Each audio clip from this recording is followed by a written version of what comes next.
Hi guys, JT here, and today I'm bringing you some information on 10 games in Fanatical's Supreme Collection of May 2025. To help you answer the question, should you buy it? By using the links in the description below, you'll gain access to this bundle and have the opportunity to gain early access to videos of buying a coffee through Buy Me a Coffee or Ko-Fi. Your support means the world to me, and I genuinely appreciate it. Anyway, let's get into this. At number 1 we have Tomb Raider 4-6 Remastered, a lovingly restored trilogy that lets you relive or discover 3 classic Lara Croft adventures: The Last Revelation, Chronicles, and The Angel of Darkness.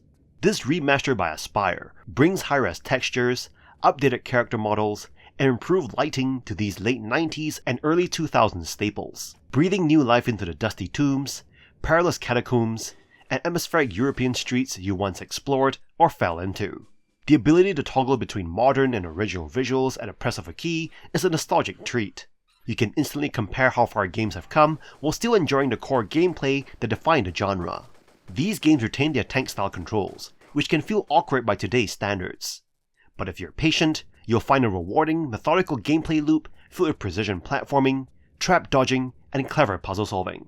Each title has its own charm. The Last Revelation sends you through Egypt's mysterious ruins with classic Tomb Raider vibes. Chronicles shifts gears, with a variety of levels told as flashbacks, offering different playstyles. The Angel of Darkness, now with restored content and cut dialogue, leans into a darker, more narrative-driven approach with RPG-like mechanics and a playable second character. The remastered audio, from moody soundtracks to satisfying environmental effects, completes the package. If you love classic puzzle adventuring and want a glimpse into Lara's evolution, this trilogy is a polished time capsule worth opening. At number 2 we have Victory Heat Rally, a pixel art arcade racing game that channels the spirit of 80s and 90s racers with high-speed thrills, tight corners, and a neon-soaked sense of nostalgia. Developed by Sky Devil Palm and published by Platonic Friends, it's all about pure unfiltered fun, the kind you'd expect from a PS1 or N64 cabinet-era classic. You jump into championship mode, racing through multiple tours with various objectives like overtaking cars, slaloming through gates, and nailing drifts. Characters add some flavor, but you're really picking based on their cars, which you'll upgrade with tire and spring choices. Winning races with a character unlocks new paint jobs, a simple but rewarding progression system. Arcade and time trial modes offer more classic gameplay, including a high-score style system that lets you punch in your initials after each cup. There's even split-screen multiplayer for retro couch competition. Oddly though, there's no single race mode outside of Championship, which feels like a missed beat, even if it's true to the arcade roots. Driving is the real standout here. It is fast, responsive, and just plain fun. The game encourages you to use a controller, and once you swap to triggers for acceleration and braking, it feels smooth and natural. You'll drift, boost, and blaze past rivals with a satisfying sense of speed that never lets up. If you crave pixelated speed, wild tracks, and 90s arcade vibes, Victory Heat Rally delivers all that and more. It is a vibrant, energetic throwback that'll leave you grinning. At number 3 we have Bomb Rush Cyberfunk, a vibrant futuristic platformer that blends Y2K nostalgia with modern flair. In this anti-cop roller skating graffiti adventure, you embark on a mission to go all city, overthrowing rival crews while painting the town with your crew's mark. The game captures the essence of late 90s and early 2000s aesthetics, with its chunky visuals, bold colors, and banging soundtrack. You'll find yourself immersed in gravity-defying combos, from grinding on rails to pulling off tricks that boost your score. The tagging system, where you spray graffiti via a fun minigame, is both intuitive and rewarding. Each sprawling cityscape is a playground, filled with hidden collectibles, quirky NPCs, and varied challenges. Every skateboard, bike, and pair of rollerblades feels smooth and responsive, modernizing the nostalgic mechanics of Jet Set Radio and Tony Hawk's Pro Skater. The world building is quirky and engaging, though the narrative feels a bit thin. The characters lack depth, and the story does not always mesh seamlessly with the gameplay. Still, the city's design and its themed boroughs, like a basketball court ruled by the Flash Prince, keep the game fresh and exciting. Exploring feels dynamic, rewarding creativity and risk-taking at every turn. The soundtrack is quite a feature, with rhythmic electronic beats that elevate every moment. It's a celebration of an era that combines analog grit with digital dreams. Whether you're a nostalgia seeker or a newcomer, Bomb Rush Cyberfunk is a thrilling ride through a vividly imagined, graffiti-filled world. And number 4 we have Sorry We're Closed, a retro-inspired survival horror game where you play as Michelle, a heartbroken shop assistant thrust into a surreal nightmare by a seductive, heart-hungry demon named the Duchess. If you're a fan of old-school survival horror, like Silent Hill or Resident Evil, this game channels their spirit with fixed camera angles, eerie corridors, and unsettling encounters. But unlike its inspirations, Sorry We're Closed pairs its horror with surprising emotional depth and stylish flair. You'll find yourself exploring a hellish dreamscape, where talking crows devour dreams, seductive demons haunt your sleep, and every character hides something beneath the surface. The story unfolds in a persona-like cycle. By day you explore the town, chat with a cast of charmingly flawed locals, and shape relationships through dialogue choices. By night, you're plunged into twisted dungeons where you must survive traps, puzzles, and combat. Though the combat is arguably the weakest part. Fights are frequent and awkward, sometimes dragging the pace down just when you're most invested in the atmosphere or story. Still, what keeps you hooked is its clever writing, rich world building, and your growing third eye, a literal demonic gift that lets you peek into an alternate sinister reality. This mechanic adds a unique layer to both exploration and social interactions, revealing the darker sides of everyone you meet. Sorry We're Closed is not just a horror game, it's a weird, heartfelt, and stylish descent into loneliness, desire, and second chances, if you can survive the night. And number 5 we have Worshippers of Cthulhu, a colony sim and city builder where you lead a dark cult in pursuit of awakening the Old One. You command loyal followers, build settlements, perform rituals, and balance faith with resource management, all in the world teetering between cosmic awe and creeping madness. You begin as a fledgling cult leader with little more than dirt and devotion. Slowly, you expand across islands, establishing interconnected cities that feed your growing ambitions. Faith is your currency, generated by appeasing followers' desires, upgrading their homes, and enforcing dark dogmas. Each building, from resource depots to unholy temples, requires upkeep and planning, guided by clever mechanics that draw inspiration from SteamWorld Build and Against the Storm. Zones require pathways and auras, and managing housing, upgrades, and labor can become a daunting but satisfying puzzle. Combat comes through summoned monsters, used to raid non-believers or defend against dangers lurking in ruined lands. The visuals are striking, even if the animations feel a little stiff.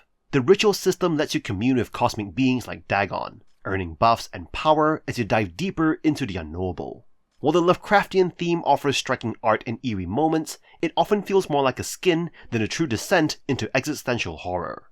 If you're here for terror, you'll get mood more than madness. But, as a base building game with a unique flavor and strong mechanical foundation, Worshippers of Cthulhu is already compelling, and with more polish, it could be great.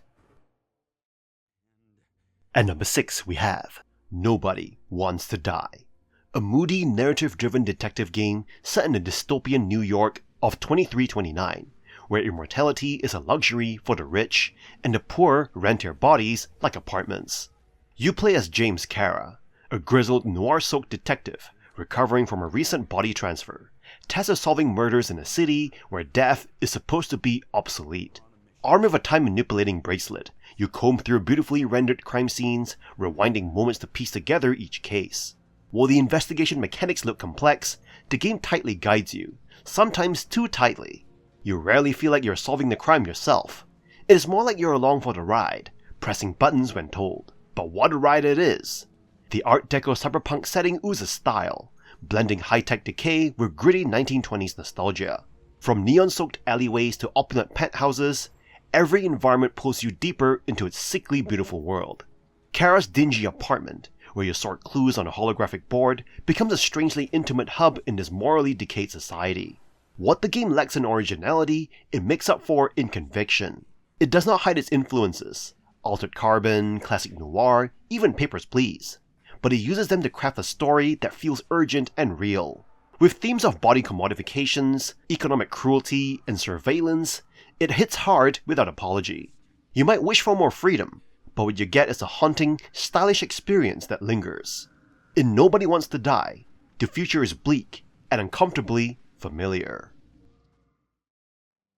At number 7 we have Shadows of Doubt, an ambitious cyber-noir detective sim that drops you into a fully simulated city where every citizen lives, works, and sometimes murders.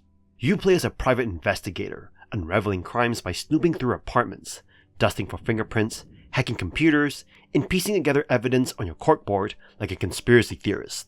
It is a detective's dream, but also a chaotic mess of janky brilliance. This game is pure emergent storytelling. Every case plays out differently, thanks to the game's deep procedural generation.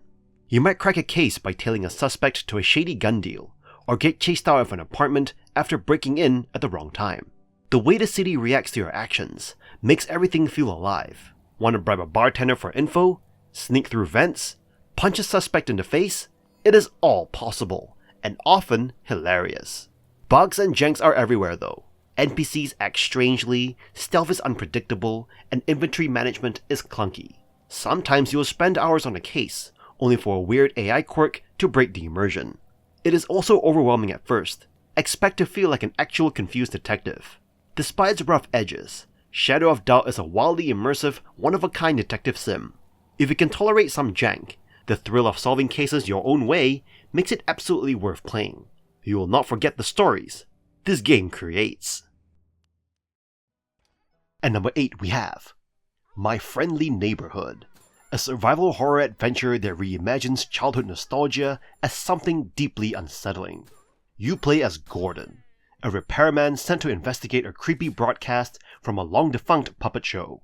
What begins as a simple tech job quickly devolves into a surreal nightmare of talking puppets, eerie sets, and cryptic puzzles. You'll explore abandoned studio sets, fight off immortal felt-covered foes using quirky weapons like the Rolodexer, loaded with literal ABCs, and wrap defeated puppets in duct tape to keep them down. While it draws clear inspiration from classic Resident Evil games with inventory management, typewriter-style saving, and locked door puzzles, it leans more toward quirky discomfort than gore-soaked terror. The puppets are both hilarious and disturbing, often muttering nonsense or bickering with each other in the dark. The environments are creative and diverse, from crayon-colored corridors to behind-the-scenes workshops full of unnerving detail. The game rewards exploration, offering collectibles, secrets, and unlockable game modes, including the post-game Neighborhood. What makes My Friendly Neighborhood stand out is its balance, equal parts creepy, clever, and comical. The horror does not come from jump scares nor violence, but from the surreal dread of childhood memories turned inside out. And while it's not brutally difficult, it constantly keeps you engaged with tight pacing and charming weirdness. If you're tired of horror games that are just blood and screams, this one offers a refreshingly offbeat take that still knows how to unsettle. Come for the hugs, stay for the horror. At number 9 we have The End of the Sun, a first-person Slavic folklore adventure that mixes time travel, myth, and magic into a richly atmospheric journey. You play as the Ashtar, a mystical fire-wielding sorcerer hunting a fiery creature called the Rarog. But that's just the surface. What you're really doing is unraveling the emotional stories of a tight-knit rural village through 4 beautifully realized seasons. Exploration is your main task. You'll roam lush, photorealistic environments based on real Polish locations, from blooming fields to snow-dusted hills. Each scene is bathed in authentic ambient sound and accented by a hauntingly beautiful score steeped in Slavic tradition. Birds flutter, fire crackles, and flutes echo through the valley, grounding you in a world where myth and reality blur. There is no combat here, just puzzles, exploration, and narrative discovery.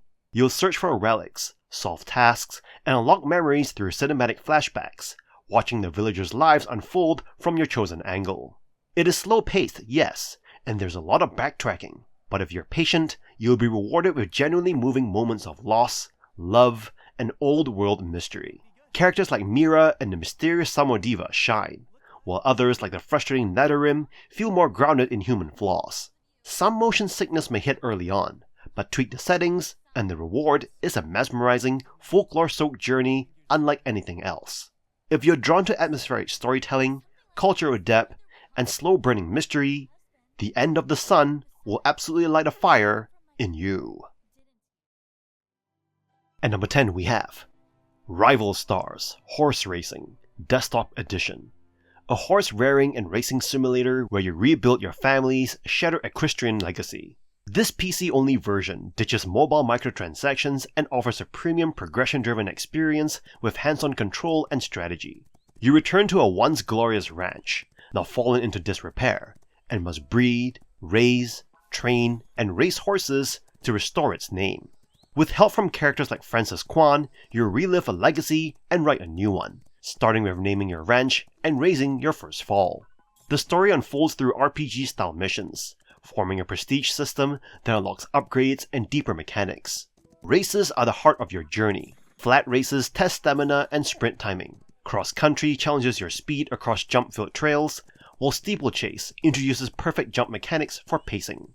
Controls are simple but satisfying, with sprint management and rhythm-based boosts keeping races engaging. Back at the ranch, you'll breed horses for ideal traits, train them through upgradable facilities, and manage resources won through races. Gold, feed, equipment, and experience. Each facility has its own progression path, tying gameplay directly to your performance on the track. Visually, the game offers detailed models and animations that bring each horse and race to life. Without microtransactions, every achievement feels earned. Whether you're optimizing breeding lines or sprinting to the finish, Rival Stars is a deep, rewarding experience for fans of horse racing or life sims alike. It is not just about winning, it's about rebuilding greatness, one gallop at a time. And that's all for this bundle. This bundle offers a solid lineup, even if the pricing feels a bit steep for some. You're getting quality games like Bomb Rush Cyberfunk, which oozes jet set radio energy, Tomb Raider 4-6 Remastered adds nostalgic weight, and titles like My Friendly Neighborhood offer creative twists on survival horror. While the $11 price tag may not thrill everyone, the overall game selection is strong and diverse enough to satisfy most indie fans. In any case, I hope you enjoyed today's video, and if this video was helpful, feel free to leave a like and subscribe, and maybe consider unlocking early access to videos by buying the channel a coffee. From the bottom of my heart, thank you for watching, and I'll see you guys in the next video.